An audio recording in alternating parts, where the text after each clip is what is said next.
हम बाइबल में प्रकाशित वाक्य में लिखी 6वीं मोहर में जी रहे हैं। बहुत जल्द बाइबल में दी गई आखिरी भविष्यवाणियां पूरी हो जाएंगी और प्रभु यीशु मसीह वापस आ जाएंगे। बाइबल में बताया गया है कि टोटल 7 मोहरें हैं और वह हमें चर्च की हिस्ट्री के बारे में, जो कि मसीहियत की शुरुआत से प्रभु यीशु मसीह के आगमन तक के समय के बारे में बताती हैं। पहली 4 मोहरें 4 घुड़सवारों को दर्शाती हैं। 5वीं मोहर वध किए गए धर्मी लोगों को दर्शाती है जो कि अंधेर के युग में रहते थे।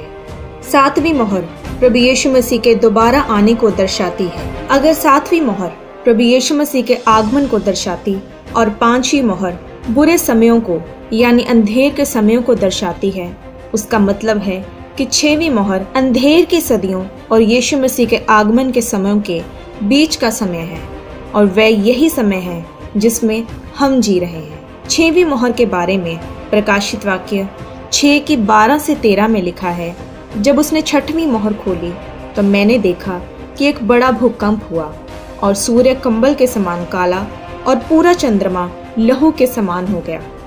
आकाश के तारे पृथ्वी पर ऐसे गिर पड़े जैसे बड़ी आंधी से हिलकर अंजीर के पेड़ में से कच्चे फल झड़ते हैं।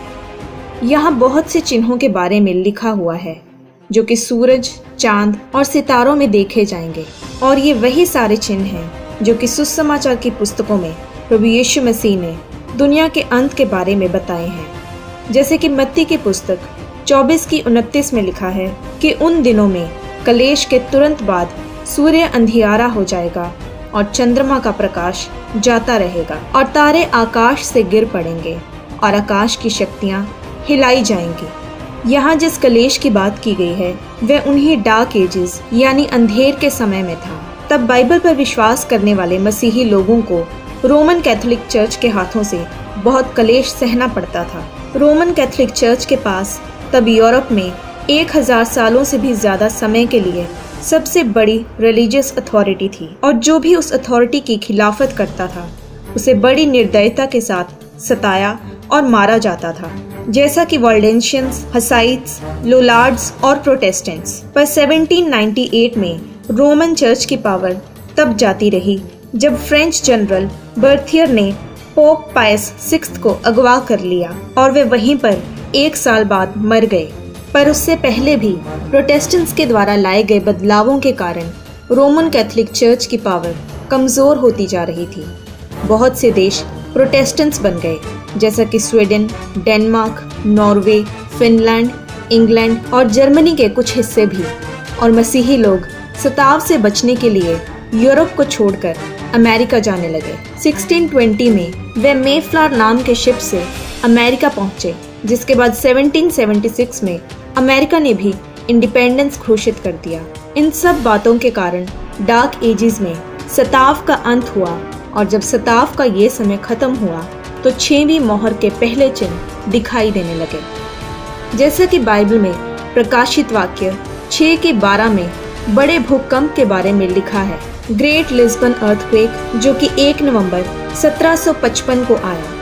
वह आज तक का सबसे खतरनाक भूकंप रहा, जिसका असर तकरीबन 4 मिलियन स्क्वायर माइल तक रहा, जिसके झटके बाद में भी अफ्रीका और यूरोप में देखने को मिले, जिसका बड़ा असर लिस्बन और पोर्टुगल में दिखा और इसकी तीव्रता 8.5 से 9.0 तक की थी। ये बड़ा भूकंप 6 मिनट तक रहा और इसके कारण शहर के बीचों बीच 16 फुट गहरे तक गड्ढे पड़ गए और भूकंप के 40 मिनट बाद एक बड़ी सुनामी आई जिसकी लहरें 50 फुट की ऊंचाई पर थीं। उस दिन ऑल सेंट्स डे था और चर्चेज में और लोगों के घरों में मोमबत्तियां जलाई गई थीं और उस भूकंप के कारण वह सब मोमबत्तियां इधर उधर गिर गई और इस कारण जगह जगह आग लगने लगी और सारा शहर कई घंटों के लिए जलता रहा।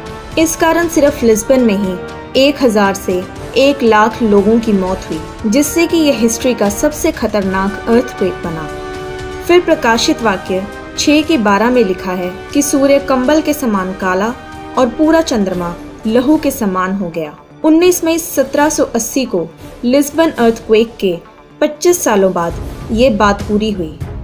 उस दिन न्यू इंग्लैंड में यूनाइटेड स्टेट्स में सुबह 8 बजे के करीब एक अंधेरा बादल छाने लगा जो लगातार गहरा होता जा रहा था और दोपहर तक पूरा सूरज उस अंधेरे के कारण छिप चुका था। कनेक्टिकट हिस्टोरिकल कलेक्शंस की बुक में इस बारे में लिखा गया है कि उस दिन बहुत से घरों में मोमबत्तियां जल चुकी थी, पक्षी बिल्कुल शांत हो चुके थे और गायब हो गए और सब लोग ये कहने लगे कि न्याय का दिन आ गया है। और सिर्फ इतना ही नहीं, उस दिन शाम के बाद जब वह अंधियारा चला गया तो जब चांद निकला तो वह बिल्कुल लहू के जैसा था। कुछ लोग ये सोचेंगे कि न्यू इंग्लैंड ही इन निशानियों के लिए क्यों चुना गया। तो एक BBC न्यूज आर्टिकल के मुताबिक, जिसका टाइटल था what caused the mystery of dark days, उसमें हिस्टोरिकन माइक डैश ने कहा कि US का नॉर्थ ईस्ट कॉर्नर एक प्रोटेस्टेंट सोसाइटी है जिनका इंटरेस्ट पश्चाताप, पाप और छुटकारे की बातों में था। यानी अमेरिका का ये हिस्सा ऐसे मसीही लोगों से भरा था जो कि इन सब बातों को अंत के समय का चिन्ह मान पाते। फिर सूर्य के अंधियारे होने और चंद्रमा के लहू समान होने के बाद जो चिन्ह दिया गया है वह तारों के गिरने का दिया गया। प्रकाशित वाक्य 6:13 में लिखा है कि आकाश के तारे पृथ्वी पर ऐसे गिर पड़े जैसे बड़ी आंधी से हिलकर अंजीर के पेड़ में से कच्चे फल झड़ते हैं। 13 नवंबर 1833 को हिस्ट्री का सबसे बड़ा मिटियोर शावर हुआ। नॉर्थ अमेरिका के ऊपर का सारा आकाश 4 घंटों के लिए रोशन हो गया क्योंकि अनगिनत मिटियोर्स आकाश में हर दिशा में से गिर रहे थे। एक न्यूज में बताया गया कि वह 1 घंटे में 72,000 से भी ज्यादा थे और वह सच में तारों की बारिश थी और उनके कारण इतनी रोशनी हो गई कि रात को भी उस रोशनी में एक अखबार को पढ़ा जा सकता था। यानी अंत के समय के निशान, यानी भूकंप, सूर्य का अंधियारा होना, चंद्रमा का खून के समान होना और तारों का गिरना पहले ही से पूरा हो चुका है। इसका मतलब ये है कि हम प्रकाशित वाक्य की 6वीं मोहर में जी रहे हैं और ये सभी चिन्ह यीशु मसीह के आने से पहले फिर से दोहराए जाएंगे, क्योंकि मत्ती 24:29 में लिखा है कि ये चिन्ह पीड़ाओं के बाद होंगे जो कि अंधेर समयों के बाद हुए।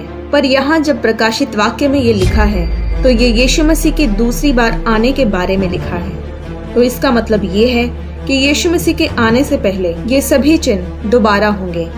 यानी जब 7 पीड़ाएं खत्म हो जाएंगी तो ये सब कुछ रिपीट होगा, क्योंकि जब आप इसको दोबारा पढ़ो, प्रकाशित वाक्य 6:14 में लिखा है कि आकाश ऐसा सरक गया जैसा पत्र लपेटने से सरक जाता है और हर एक पहाड़ और टापू अपने अपने स्थान से टल गया। ये वही बात है जो प्रकाशित वाक्य 16:20 में लिखी है कि हर एक टापू अपनी जगह से टल गया और पहाड़ों का पता ना चला। इससे हमें ये पता चलता है कि ये सब बातें दोबारा कब होंगी। अब हम देखेंगे कि प्रकाशित वाक्य 6:14 से 17 में 6वीं मोहर के बारे में क्या लिखा है, क्योंकि वह अभी तक पूरा नहीं हुआ। 14 आयत में लिखा है कि आकाश ऐसा सरक गया जैसा पत्र लपेटने से सरक जाता है और हर एक पहाड़ और टापू अपने अपने स्थान से टल गया। पुराने समय में ये समझा जाता था कि आकाश पृथ्वी के ऊपर एक ठोस दीवार की तरह है। अब इसमें इस हिसाब से लिखा गया कि आकाश सरक गया ताकि वह परमेश्वर के सामने खुल जाए और पहाड़ों और टापुओं का अपने स्थान से हटना परमेश्वर के आने से एकदम पहले होगा। उस समय ना सिर्फ धरती हिलेगी पर आकाश भी हिल जाएंगे। प्रकाशित वाक्य में लिखी ये बात यशाया 13:13 में भी लिखी है कि मैं आकाश को कंपाऊंगा और पृथ्वी अपने स्थान से टल जाएगी। ये सेनाओं के यहोवा के रोष के कारण और उसके भड़के हुए क्रोध के दिन होगा। और वह क्या है जो आकाश को कंपाता है? वह यहोवा की आवाज है। योएल 3:16 में लिखा है कि यहोवा सियोन से गरजेगा और यरूशलेम से बड़ा शब्द सुनाएगा और आकाश और पृथ्वी थरथराएंगे, परंतु यहोवा अपनी प्रजा के लिए शरण स्थान और इजराइलियों के लिए गढ़ ठहरेगा। उस समय परमेश्वर उन शब्दों को बोलेगा जो प्रकाशित वाक्य 16:17 में लिखे हैं कि 7वें स्वर्गदूत ने अपना कटोरा हवा पर उंडेल दिया और मंदिर से ये बड़ा शब्द हुआ, हो चुका। अगर हम वापस 6वीं मोहर के बारे में पढ़ें तो प्रकाशित वाक्य 6:15 से 16 में लिखा है कि तब पृथ्वी के राजा और प्रधान और सरदार और धनवान और सामर्थी लोग और हर एक दास और हर एक स्वतंत्र पहाड़ों की खोहों में और चट्टानों में जा छिपे और पहाड़ों और चट्टानों से कहने लगे, हम पर गिर पड़ो और हमें उसके मुंह से जो सिंहासन पर बैठा है और मेमने के प्रकोप से छिपा लो, क्योंकि उनके प्रकोप का भयानक दिन आ पहुंचा है। अब कौन ठहर सकता है? आज इस दुनिया में जितने भी लोग हैं, चाहे वे मशहूर लोग हों और सबसे साधारण लोग हों, राजा हों या गुलाम हों, एक बात तो तय है कि आपका सामाजिक रुतबा आपको बचा नहीं सकता, क्योंकि रोमियो की पुस्तक 3:23 में लिखा है कि इसलिए कि सबने पाप किया है और परमेश्वर की महिमा से रहित है। हम सब ने पाप किया है। और रोमियो 6:23 में लिखा है कि क्योंकि पाप की मजदूरी तो मृत्यु है, परंतु परमेश्वर का वरदान हमारे प्रभु मसीह यीशु में अनंत जीवन है। प्रभु यीशु मसीह ही हमारे उद्धार की उम्मीद है। वह क्रूस पर हमारे पापों के लिए मरा, और अगर हम उसे अपना उद्धारकर्ता और परमेश्वर ग्रहण करें तो वह हमें पाप की सामर्थ और उसकी सजा से छुड़ाएगा। तो अपने परमेश्वर से मिलने के लिए तैयार हो जाएं, क्योंकि यीशु मसीह जल्द आ रहे हैं।